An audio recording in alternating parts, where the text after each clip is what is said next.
Eu vi muita gente no Twitter falando mal da série Adolescência da Netflix. E eu tava achando que era uma série que tratava prioritariamente sobre bullying em suas questões e situações extremas, até porque eu já sabia que era uma série que tinha um assassinato ali de uma estudante. Mas quando eu fui ver a série, fui vendo sobre quais temas e quais outros temas a série aborda para além do bullying, e deu para compreender por que o pessoal do Twitter estava com tanta raiva.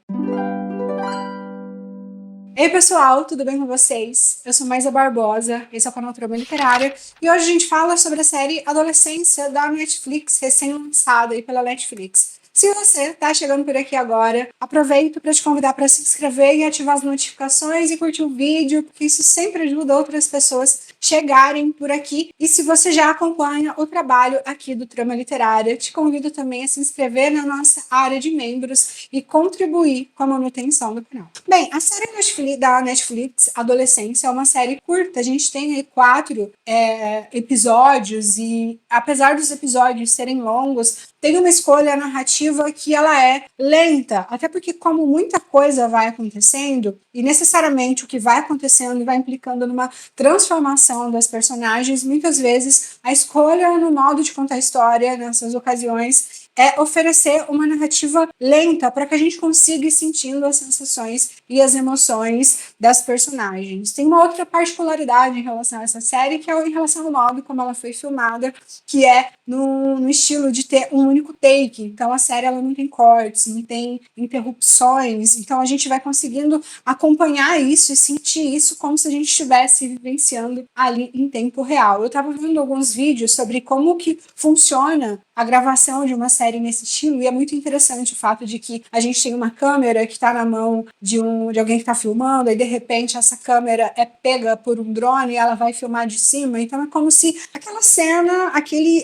espaço, aquele grupo de pessoas ali representado tivesse sendo vista por uma série de olhos representados ali pelas câmeras e que vão permitindo a gente que está assistindo também ter acesso a essa visão por diferentes aspectos e por diferentes lugares. Então, se você gosta de filmagem, compensa ver vídeos sobre isso, especialmente sobre como a série é montada. Mas vamos lá. A série Adolescência, ela tem como protagonista um menino adolescente de 13 anos chamado Jamie, que de repente é tirado de supetão da casa dele pela polícia porque ele está sendo acusado de ter matado uma colega dele de sala. Essa menina era Kate, uma menina com a qual ele não tinha amizade, segundo o que ele ia contando para a polícia, mas que a polícia acha muito estranho porque tinha vários comentários da Kate nas publicações dele no Instagram, e a polícia fica, assim como boa parte do público, talvez fique meio perdida em relação a qual era a razão dessas interações, se eles não tinham uma relação de proximidade, se eles não eram amigos. Conforme a investigação vai acontecendo, a gente vai tendo acesso ao pensamento do Jamie, quem era o Jamie, como ele era, quem eram seus amigos, quais eram os interesses dele em relação ao mundo, qual era a relação familiar, qual era o interesse dele em específico pela Kate, e a gente vai ficando um pouco apavorado em relação a tudo que a gente vai visualizando. Conforme a série vai avançando, a gente vai tendo acesso a uma série de nuances do pensamento Red Pill que vai sendo gradativamente abordado na série conforme os adultos que estão ao redor daqueles adolescentes vão conhecendo temas e ouvindo coisas sobre coisas que para eles ali é completa novidade. O que a gente consegue sentir então e perceber até aquele momento é que as redes sociais, conforme os adolescentes estão consumindo, permite que esses adolescentes tenham acesso a um universo de percepção do outro, e aqui a gente está falando especificamente da relação masculino e feminino, da relação homem-mulher, de uma forma bastante opressiva. Por exemplo, a série ela começa falando sobre bullying, entre outras coisas, ela trata do bullying, que é meio que a percepção inicial que os policiais têm. Então, talvez tenha sido alguma coisa de bullying, talvez estivessem brigando ou tendo problemas comportamentais por alguma outra razão. E aí eu fico pensando sobre a trajetória do bullying, sobre como o bullying se modifica nas últimas décadas, porque antes ainda que a gente fala no contexto aqui do Brasil, que tem aparentemente um bullying muito menos orquestrado e talvez até um pouco menos violento do que nas escolas que a gente vê às vezes representado em filmes, sei lá, Estados Unidos, Japão, Inglaterra, a gente vai tendo acesso a tipos de bullying muito diferente do nosso bullying, do bullying que se costuma praticar aqui no Brasil. Claro que isso é a minha percepção e talvez seja completamente equivocada. Mas há um tempo atrás, sem a gente ter o advento da internet, das redes sociais de forma tão intensa, esse bullying ele necessariamente ficava restrito ao espaço da escola. Então, o adolescente sofria bullying enquanto ele estivesse na escola. Com o advento das redes sociais, e ali representado pelo Snapchat, na série, ele vai ganhando outros espaços. Então, é como se fora da escola, esse aluno que sofre bullying continuamente tivesse que sofrer o bullying que ele começa sofrendo ali no espaço escolar, a perseguição, a violência, seja por qualquer razão que seja, essa violência ela escapa e ela vai para essa perseguição às redes sociais. Justamente por isso que os policiais não entendem da primeira vez qual é a origem ou qual é a motivação da interação da Kate com o James, se ele a matou, né, na primeira percepção da investigação, e se eles eram talvez amigos ou pelo menos colegas. Isso tudo fica meio obscuro ali para os policiais. Até que o personagem que representa o filho do policial responsável ali pela investigação chama o pai e tem um outro tipo de conversa com ele e vai iniciar alguns termos, introduzir alguns termos que são fundamentais para compreender a motivação do crime que eles estão investigando ali, que é a questão do pensamento Red Pill, que parte necessariamente da crença de que duas coisas: homens são superiores a mulheres, né? Então os homens são superiores às mulheres, então necessariamente eles têm que dominá-las e eles têm que controlá-las, e também a outra perspectiva de que as mulheres elas estão tendo hoje muitos privilégios e direitos de escolha. E eu falo isso do lugar de que já gravou alguns vídeos sobre esse conteúdo por aqui, tanto sobre o resgate da masculinidade, sobre quanto o resgate da feminilidade, que eu digo que são frutos do mesmo movimento ali. Nos vídeos que a gente fala sobre a ideia Red Pill, sobre esse resgate da masculinidade, a gente vê uma série de homens comentando que hoje as mulheres têm uma série de leis para protegê-las, mas não tem leis para proteger os homens. A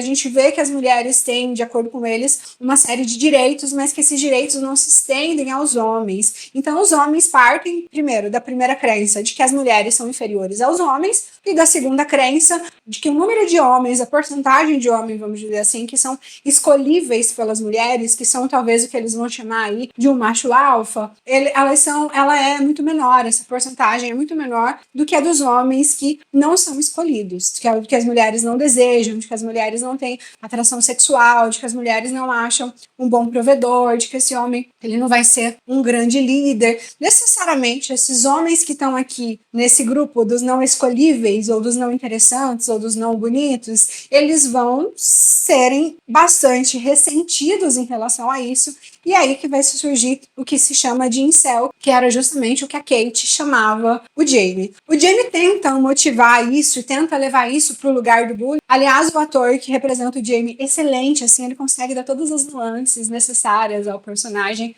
mas a gente nota que ele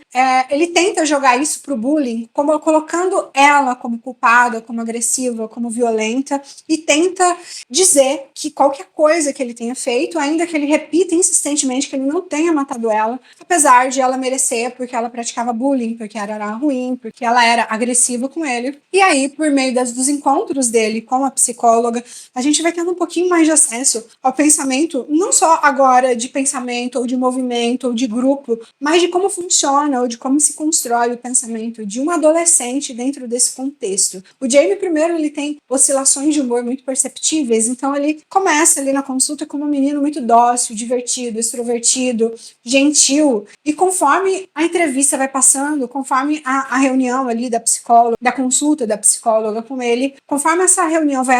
avançando avançando e ela vai alcançando outros níveis da percepção dele, do modo como ele pensa, a gente vai tendo acesso ao menino que de repente está completamente desequilibrado, a ponto de quase partir violentamente para cima dela e tratá-la de modo fisicamente agressivo, ainda que ele não o faça. A gente percebe esse movimento de talvez de desejo, de busca ou de interesse. E aí ele vai falando sobre qual era a relação dele com a Kate. A Kate era uma menina que tinha sido exposta por meio de fotos íntimas que ela enviou para um menino que ela estava interessada. Esse menino enviou essas fotos para um grupo. Necessariamente ela sofreu com toda aquela violência por ter fotos dela expostas seminua, então isso gera também uma violência para ela e uma consequência para ela. Mas o Jamie, como bom seguidor do pensamento Red Pill, como bom interessado nesses conteúdos, e até se cita na série um influencer chamado Andrew Tate, que é um homem que se proclama misógino e se proclama um ultraconservador e se proclama um sujeito aí que acha que mulheres de fato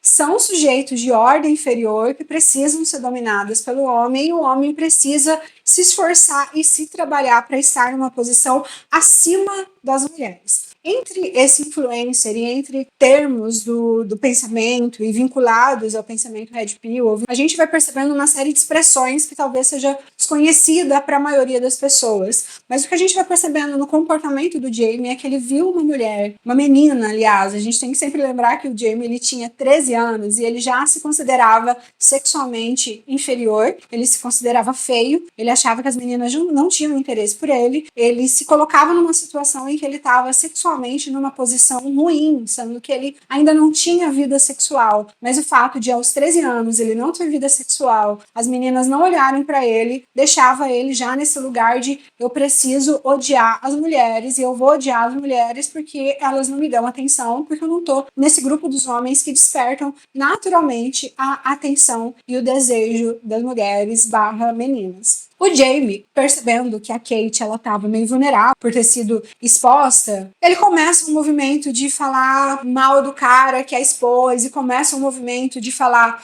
coisas gentis para ela e ele chama ela para passear, para ir no parque de diversão e claro que ele tá completamente mal intencionado, porque ele quer chamá-la para sair para ele iniciar uma tentativa sexual, é isso que ele diz claramente. Ele estava querendo enganá-la. E ele se acha muito esperto por estar tentando enganá-la no momento que ela está vulnerável. A gente percebe que ele sabe de como isso funciona, que ele sabe esquemas de como isso tem que ser produzido, que ele sabe